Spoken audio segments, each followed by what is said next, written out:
खाबुआवनो दिनै बर' माहारिनि जे सिनस्रि आफाद दुलाराय बर' फरायसा आफादनि 57थि गायसननाय साननि गोजोन आरो गाहाम हामलायथिखौ नोंथांमोन बयनिसिमबो जासिग्रोनाय जाबाय। जे दिनै दुलाराय बर' फरायसा आफाद बुङोब्ला जोङो बयबो मिथिगौ जे बे आफादखौ 1967 मायथाइनि दिनैनि 15 फेब्रुआरि खालिनो जे माखासे बर'नि लेखा गोरों फरायसाफोर एबा बै समनि जोंनि बर'नि गुबुन गुबुन बिथिंनिफ्राय बे आफादखौ दानायाव हेफाजाब आरो मदद खालामनाय जे गेदेमा बिथांमोन, बे गेदेमा बिथांमोनखौ जोङो दिनै गोसोखांनांगोन एबा गोसोखांनायनि सम। जे दुलाराय बर' फरायसा आफादा जोनोम जादों बुङोब्ला बर' जातिनि जायखिजाया रोखोमनि जेंना जेंसिखौ बोस्रांनो आरो बे बर' जातिनि इनक्लुसिव वेलफेयार एबा गासैबो बिथिंनि जौगानाय दावगानायखौ सम आरो थासारिखौ नायनानै जुजिनो थाखाय खामानि मावनो थाखायनो दुलाराय बर' फरायसा आफादनि जोनोम। बे दुलाराय बर' फरायसा आफादा जोनोम जाखांनाय लोगो लोगो बर' जातिनि गासैबो रोखोमनि जौगानाय दावगानाय जेंना जेंसिफोरखौ गावनि मोनसे आंगो खामानि एबा मावनांगौ बेबायदि हाबाफारि हिसाबै सम आरो थासारियाव जेरैबायदि खामानि मावनांगौ बेबायदि मावबोयै दिनै माब्लाबानो 50 बोसोर बारलांनानै दिनै 57 बोसोर गोलाव लामा हान्थिबोबाय। बे गोलाव लामा हान्थिबोनायाव दुलाराय बर' फरायसा आफाद एबा एबसुआ बर' जातिनो, बर' समाजनो बा बर' जातिखौ दानायाव माबायदि बिहोमा होबोनो हादों हायाखै बेखौ जोंनि रायजो राजाफोरा दिनै जोङो गोबां बेबायदि बुङाब्लाबो जोङो बयबो मिथिगौ। जे बे दुलाराय बर' फरायसा आफादनि दैदेननायावनो जोङो बुंनो हायो एबा बुंनांगोन बर' जातिया दावगानायनि जे सिमां, बे दावगानायनि सिमांखौ लानानै जातिनि गेजेराव जोङो मोनसे दिंग्राय बिन्दो एबा बिदि मोनसे टार्निं पइन्ट लानानै जोङो दिनै आवगायबोनानै दिनैनि बे सारियाव सफैनो हादों। जे दुलाराय बर' फरायसा आफादनि मोनसे समनि आफादगिरि बड'फा उपेन्द्र नाथ ब्रह्म बिथांनि जे दैदेननाय 1987 मायथाइनि 2 मार्चनिफ्राय जागायनाय जे आलादा रायजो बड'लेण्डनि जे सोमावसारनाय, बेनिफ्राय जोङो लाजेनोब्ला एबा जों बेखौ लानानै दुलाराय बर' फरायसा आफादनि बे सोमावसारनायखौ नायोब्ला बेनिफ्राय जों हिसाब खालामोब्ला बेखौनो बर' जातिनि जोङो मोनसे दिंग्राय बिन्दो होननानै साननानै लानांगोन। जेब्ला मोनसे जातिया दावगानो लुबैनाय थायो एबा बेक्तिगत जिबनावबो जायहा बेबायदि मोनसे दावगानो लुबैनाय, जौगानो लुबैनाय थायो, बेबायदि समाव सोमावसारनाय गावनि गेजेरावनो जा बा जातिनि गेजेरावनो जा सोमावसारनाया जायो। दा 1987 मायथाइनिफ्राय जागायनाय जे सोमावसारनाय, दुलाराय बर' फरायसा आफादनि जे दैदेननायाव जे सोमावसारनाय, जोङो बेखौ नायोब्ला नुगोन जे बर' जातिया बै समाव ओरैबायदि मोनसे गोग्लैसोनाय जाति, खुंथाय गोहोआनो जा बा गुबुन गुबुन सुथुरफोरा बर' जातिखौ नाख्रेबनानै सुसिनानै दमन खालामनानै सोलिनायनि जे मोनसे थासारि आबहावाया बै समाव दङमोन।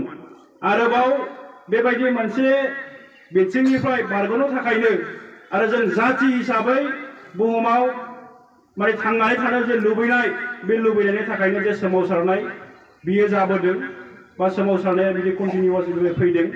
दिनैबो जोंनि जे सोमावसारनाय, बे सोमावसारनाया जोबाखै। सोमावसारनाय बुङोब्ला खालिबोल' आलादा रायजो जे बड'लेण्ड सोमावसारनाय बा बेखौल' जे सोमावसारनाय बुङो बेखौ बुजिया। जोंनिया गोबां समाव जोङो गोरोन्थि बुजिनाय बे जायो। जे दिनै जोङो सोमावसारनाय बुङोब्ला मोनसे जातिया थांनानै थानांगौब्ला बे जातिनि जोङो फारफ्रोमबो बिथिङाव जोङो आखा फाखा जानो हानांगोन। जोङो सोलोंथाइ बिथिङाव सोमावसारनांगोन। जोङो समाजारि बिथिङाव जोंनि समाजा गोग्गो जानांगोन। जोंनि लाइमोन सेंग्रा सिख्लाफोरा मोनसे गोजों लामाजों जोङो आवगायनो हानांगोन। गुबुन गुबुन आबाद बिथिं, रांखान्थि बिथिं, गासैबो बिथिङाव दिनैबो जाथिनि गेजेराव मोनसे सोमावसारनाय बा मोनसे जांख्रिखांनाय जोंनो बेखौ नांगौ आरो बेखौनो नोजोर बोनानै दिनैबो दुलाराय बर' फरायसा आफादा जे जाथिखौ मोनसे गेरेमसा जाति हिसाबै बड'फा उपेन्द्रनाथ ब्रह्मआ नुलांनाय जे सिमां बे सिमांखौ मोगथां महर होनो थाखाय दिनैनि दुलाराय बर' फरायसा आफाद एबा दिपेन बर' खनीन्द्र बसुमतारी बिथांमोननि जे दैदेननाय दुलाराय बर' फरायसा आफादाबो कुनु मोनसे जोङो गोहोजों कमप्रमाइज खालामाजासे कुनु मोनसे चेलेन्जजों जोङो माने फावसाया जासे जोंनि बे दुलाराय बर' फरायसा आफाद एबसुआ रायजो राजानि फरायसानि जोंनि गासैबो थाखोनि सुबुंफोरनि जोंनि समाजनि जोंनि जातिनि मोनथायनि थाखाय जौगानायनि थाखाय मंगलनि थाखाय दिनैबो खामानि मावगासिनो दङ। दा जोबथारनायाव दिनैनि बे ओंथि गोनां गोथार सानाव आङो गोबां बाथ्रा बुंनो लुबैयाखै खारन जों हाबाफारिखौ बारा गोबाव खालामा दान्दिसे समनि उनावनो फोजोबगोन। जोबथारनायाव मोनसेल' बाथ्राखौ बुंनो लुबैदों जे बड'फा उपेन्द्रनाथ ब्रह्मआ बिथाङा गोथां समाव बुंलांदोंमोन जे बर' जाथिया सम आरो थासारियाव गावनि जे मोनथाय बा गावनि जे डिगनिटि गावनि गासैबो बिथिंखौ माने लानानै थांनानै थानांगौब्ला जोङो माब्लाबा जों गाव गोजायै माने खामानि मावनांगोन आरो माब्लाबा जोङो सोमावसारनायनि हाबाफारि गुबुन गुबुन बेबायदि बिथिङाव जोङो खामानि मावनांगौ थागोन जाति हिसाबै। दा बेखायनो जोङो नैबे बड'लेण्ड हालामनि बे जोंनि बर' ओनसोलनि गोजोन आरो असान्तिनि जे साबि जेब्लानो गोसो जायो माने गोजोन खालामनो हानाय जेब्लानो गोसो जायो बेखौ असान्ति खालामनो हानाय बे गोहोआ जेब्लायबो एबसुनियाव थानांगोन एबसुनि आखाइ मुथियाव बे थानांगोन होननानै बड'फा उपेन्द्रनाथ ब्रह्मआ बुंलांदों जों बयबो मिथिगौ। दा बेखायनो दुलाराय बर' फरायसा आफादा जों जेब्ला गोख्रों जागोन जे साफ्रोमबो जोंनि बर' जातिनि मोनफ्रोमबो थाखोनि साफ्रोमबो सुबुङा दुलाराय बर' फरायसा आफादखौ जेबो रोखोमनि बेबायदि मोनसे सन्देह गैयाजासे गाव जेखि परिबेसाव थाया मानो गाव जेखि दल संगठन खालामा मानो जाय जेखि थाखोआव थाया मानो जोङो दुलाराय बर' फरायसा आफादखौ हेफाजाब खालामनांगोन मदद खालामनांगोन। दिनैबो दुलाराय बर' फरायसा आफादाव जों जायफोर बिबान लानानै दङ बा सिगां समाव जायफोरा बिबान लानानै खामानि मावलांबाय जोङो बयबो मिथिगौ जे एबसुआव फैयोब्ला एबसुआव बिबान लानानै खामानि मावोब्ला जों बेबायदि थाखा फैसा मोननाय थाखा फैसा खामायनाय बेबायदि गोबां थासारि बेबायदि गैया। एबसुआव फैनानै जोङो थाखा फैसा खामायनायनि बेबायदि मोनसे परिबेस गैया। नाथायब्ला एबसुआव फैनानै दिनै बा सिगाङावबो खामानि मावग्रा जे जोंनि बर' लाइमोन सेंग्रा सिख्लाफोर बियो माब्लाबाबो खम जायाखै। दिनैबो एबसुआव बिबान लानो थाखाय एबसुआव बिबान लानानै खामानि मावनो थाखाय जोंनि रोजा रोजा बर' लाइमोन सेंग्रा सिख्लाफोरा जानजि खाफानानै दङ ओंखारबोगासिनो दङ। दा बेबायदि थासारियाव बेबायदि समाव जोंनि रायजो राजाफोरा जोंनि माने माखासे समाजाव थानाय माखासे सुबुंफोरनि खोथा बाथ्राखौ लानानै सन्देह जानानै एबसुखौ माने सन्देह खालामनाय बा बेबायदि हेफाजाब मदद खालामनायाव जों खम जानाय बेखौ जोङो माब्लाबाबो खालामनो नाङा। आङो दिनैनि बे समाव फिन खनसेबाव खावलायबावबाय।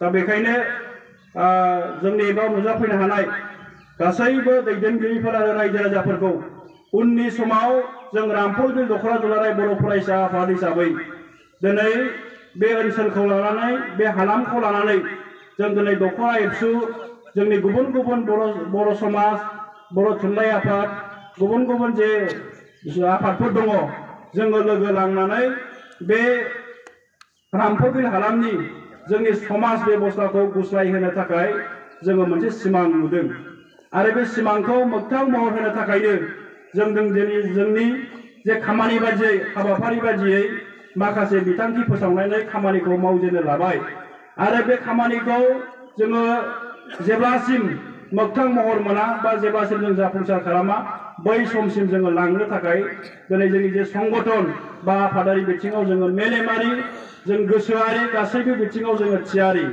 खालिबोल' रायजो राजाफोर जोंनि गासैबो थाखोनि माने गार्जेन थोरोबनि एबा जोंनि बिमा बिफाफोरा दिथागिरिफोरा बे बिथिङाव एसे बांसिनै गोसो होनानै खामानि मावबावनांगौ दङ होननानै जोङो मोनदांदों।